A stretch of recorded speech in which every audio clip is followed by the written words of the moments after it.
I was nearing 70 when I first heard my name used that way. It was at a small community dinner in the back room of the RSL, the sort of night where the plates are plain and the talk is quieter than it used to be. My daughter, Elaine, had taken charge of the table bookings and the raffle tickets. I was glad she had something to organize.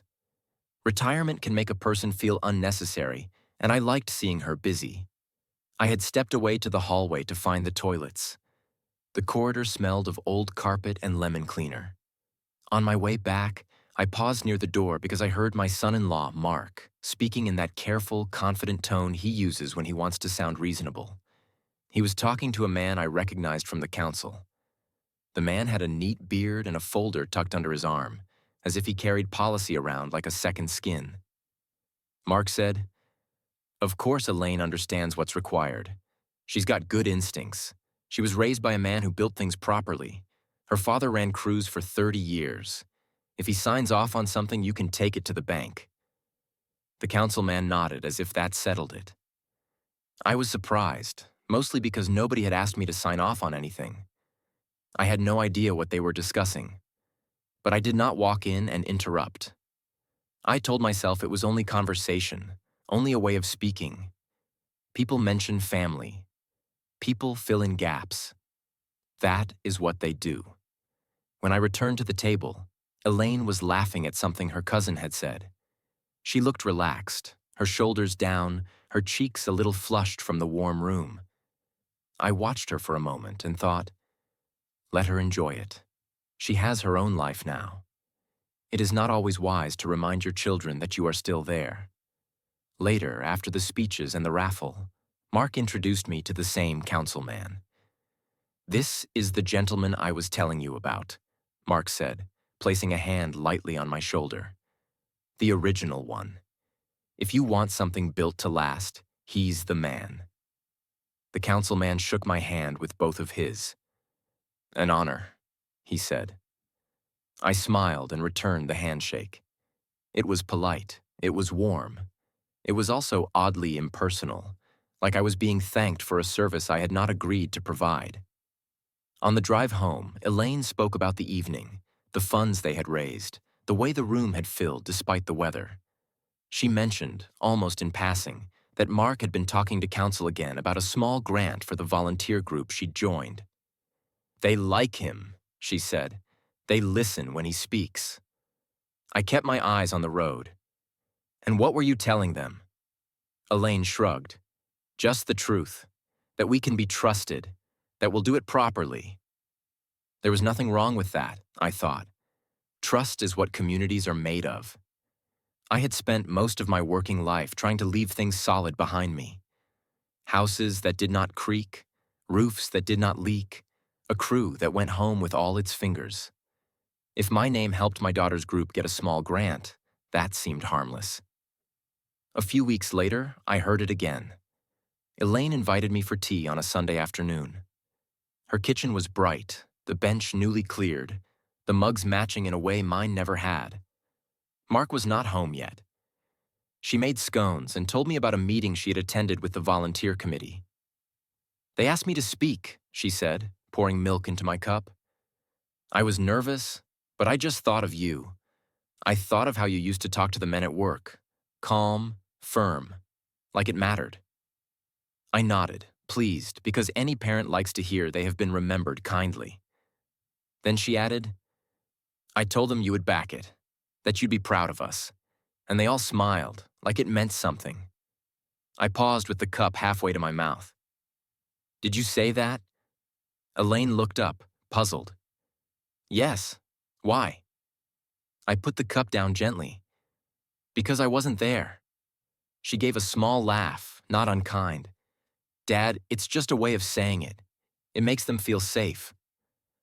I watched her face as she spoke, searching for any sign of calculation. But I saw only what I had always seen in her. The desire to be liked. The desire to keep things smooth. I told myself again that it was harmless. At that stage, I still believed that a name was simply a name, and that families spoke of each other out of pride. I did not yet understand how easily pride can be reshaped into something else. It continued in small, unremarkable ways. A neighbor stopped me at the letterbox one morning and thanked me for pushing that initiative through. I asked him which one. He seemed surprised I did not know. The community space, he said. Your daughter mentioned you'd been guiding it from the start. I corrected him gently. I told him I had not been involved. He looked embarrassed, as if I had denied him something he wanted to believe.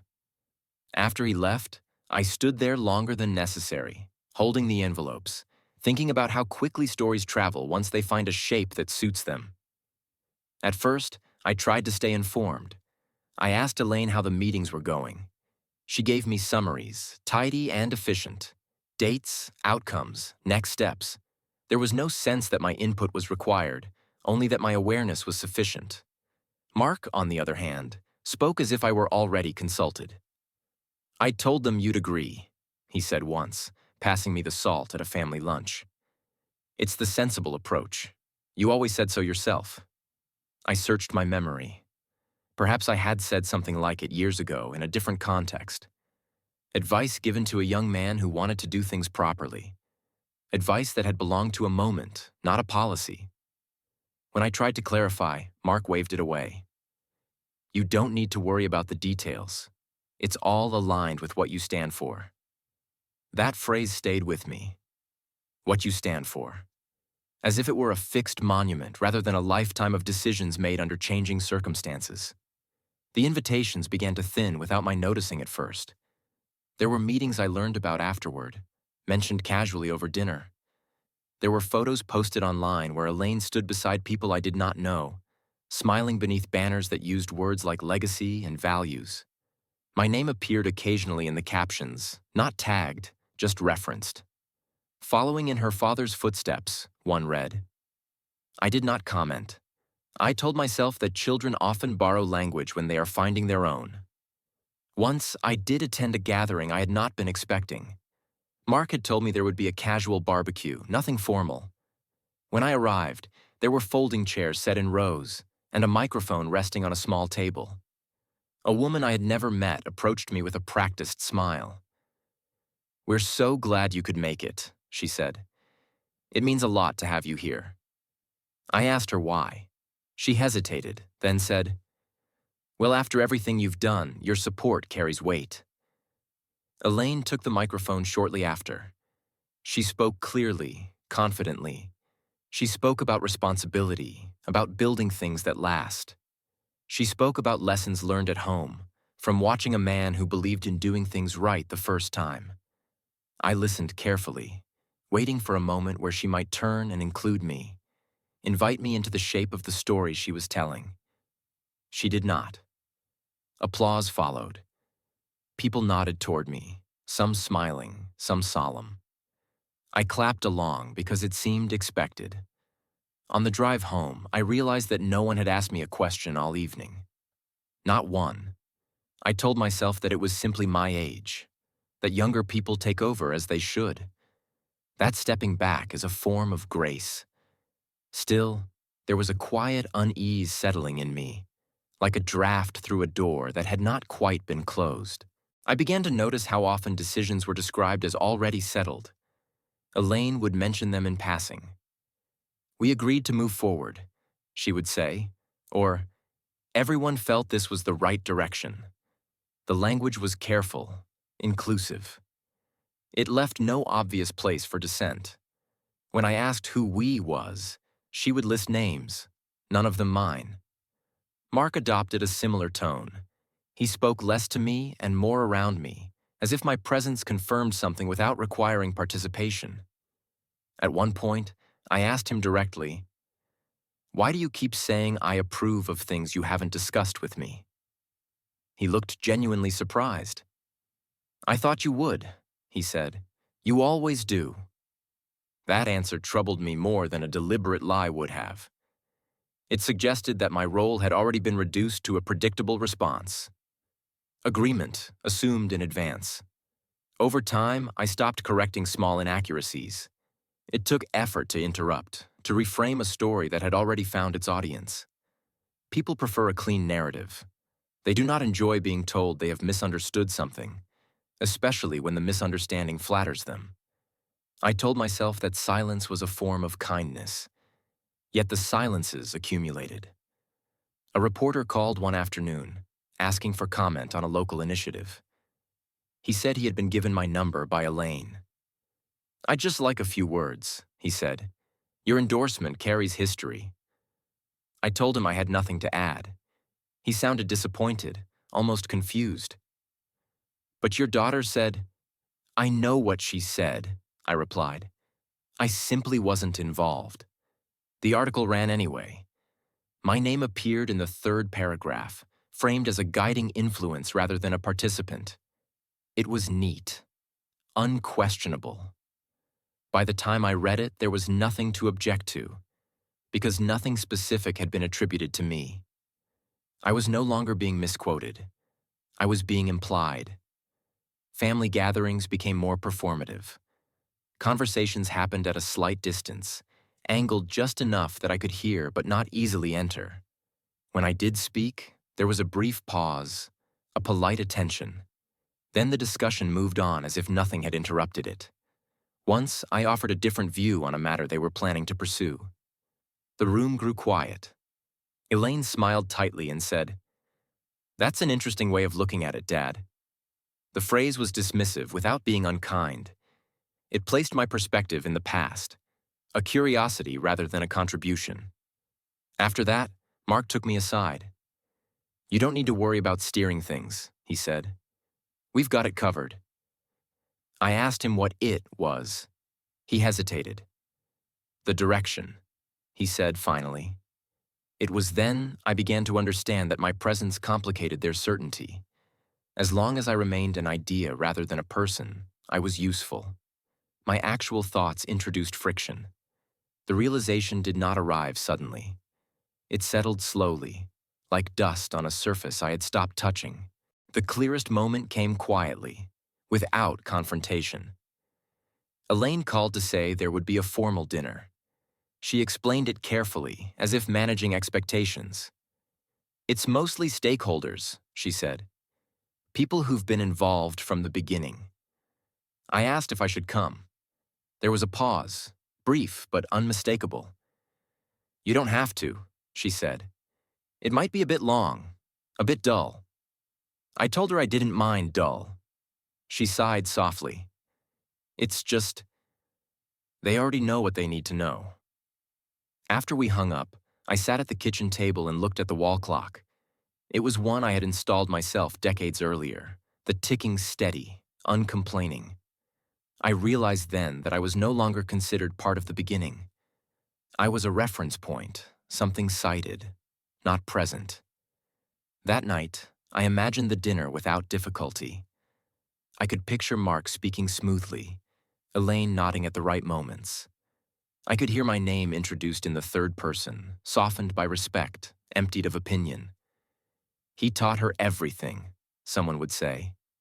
"He set the standard," another might add. I wondered what would happen if I were there and disagreed. If I spoke plainly, as I always had. The picture broke apart. The rhythm of the evening would falter. Polite confusion would spread. My usefulness would evaporate. In that moment, I understood why my absence was preferred. Not long after, a letter arrived addressed to me in unfamiliar handwriting. It thanked me for my continued support and guidance, and invited me to attend a future announcement, should my schedule allow. The words were careful. They asked nothing of me. They assumed everything. I folded the letter and placed it in a drawer with other things I no longer needed. Manuals for machines I had sold, old warranties, objects tied to roles that had quietly ended. At a family lunch weeks later, Elaine spoke about upcoming plans as if reading from a brief. Mark filled in details. They did not look at me while they spoke. When they finished, Elaine asked, "That all sounds right, doesn't it, Dad?" The question was rhetorical. It was shaped to receive agreement, not reflection. I looked at her then, really looked. I saw how tired she was, how much she wanted this to work, how deeply she relied on the idea of me, steady and approving, standing just behind her. "Yes," I said. The word came easily, and that frightened me more than anything else, because I knew then that my agreement was no longer mine. It was expected, harvested in advance. My name had become valuable precisely because my involvement was not required. I was being honored into silence, and once I saw that, I could no longer pretend it was accidental. Withdrawal did not announce itself. It happened through omissions. I stopped asking how things were progressing, not out of resentment, but because the answers no longer contained me. When Elaine spoke about her work, I listened as I would to a radio playing in another room, present but not addressed. I declined invitations gently. I said I was tired. I said the drive was too much at night. All of these were true enough to be accepted without question. No one pressed. In fact, there was a faint relief in their responses, as if an uncertainty had been resolved. The requests changed shape once I stepped back. Instead of asking for my presence, they asked for confirmation. A sentence here, a nod there. Sometimes it came as a document passed across the table with a space already marked. "Just so we can say you've seen it," Mark would explain. I began to refuse even that. Not directly. I did not make speeches or declare boundaries. I simply said I would look at it later, and then I did not. The papers were never mentioned again. Somehow, they always moved forward without me. What surprised me most was how little resistance there was. I had assumed my withdrawal would cause discomfort, perhaps even alarm. Instead, the machinery adjusted smoothly. My silence was absorbed. My absence created no vacuum. People continued to speak of me. I heard it secondhand, through neighbors and distant relatives. My name still circulated, polished and intact, attached to values and principles that no longer required my upkeep. At first, this felt like erasure. Then, slowly, it felt like release. I stopped correcting stories when they reached me distorted. I stopped reminding anyone of what I had actually said, actually believed. There was no audience for accuracy, only for reassurance. One afternoon, Elaine asked if everything was all right. We were sitting across from each other, cups cooling between us. Her voice was careful, almost formal. "You've been quiet," she said. "I'm fine," I replied. She searched my face, perhaps looking for disappointment or accusation. I offered neither. After a moment, she nodded, satisfied, and changed the subject. That was when I understood that explanation was no longer expected of me. My role had been simplified to presence without influence, acknowledgement without agency. So I withdrew completely. Not in anger, not in sorrow, but with the calm certainty that comes when a thing has reached its natural end. I let my name continue on without me. And for the first time in years, I spoke only when I was asked, and only as myself. The distance held. Months passed. Seasons turned. I heard less and less, which told me everything was still moving along just fine. The silence was confirmation. Whatever depended on my name did not depend on my presence. I settled into routines that required no explanation. Mornings were slow. I fixed small things around the house that did not matter to anyone else. I read. I walked. I became careful with my energy, spending it only where it was returned. Occasionally, someone would mention Elaine's work or Mark's leadership and look to me for a reaction. I learned to nod politely and say nothing more. There is a kind of power in being unremarkable. It takes time to understand that. Once, a neighbor asked if I was proud. "Yes," I said, because it was true in a way that did not require elaboration. Pride, I learned, does not have to be visible to be real. It does not need to be cited or borrowed. It can exist quietly, without being useful to anyone else. The last request came by email. Mark wrote it carefully, opening with concern for my health, closing with appreciation for my ongoing influence. In the middle was a sentence asking if they might continue to reference me in future materials. I read it twice. Then I closed the message and did not reply. Nothing followed. No reminder, no clarification. The absence of response was accepted as consent, or perhaps as indifference. Either way, it suited them. For a long time, I wondered if I should have said something, if silence was a kind of surrender. But as the days went on, that thought lost its edge. What they had taken was never something I could reclaim by speaking. A reputation only exists where it is repeated. Once it begins to live apart from the person who earned it, it becomes something else entirely. I had not been pushed out. I had been set aside, preserved in a form that no longer required my involvement. An outline without a voice. So I chose to remain whole elsewhere. When people speak of me now, I am not there to hear it. And that, finally, is as it should be. A name can travel. A life does not have to follow.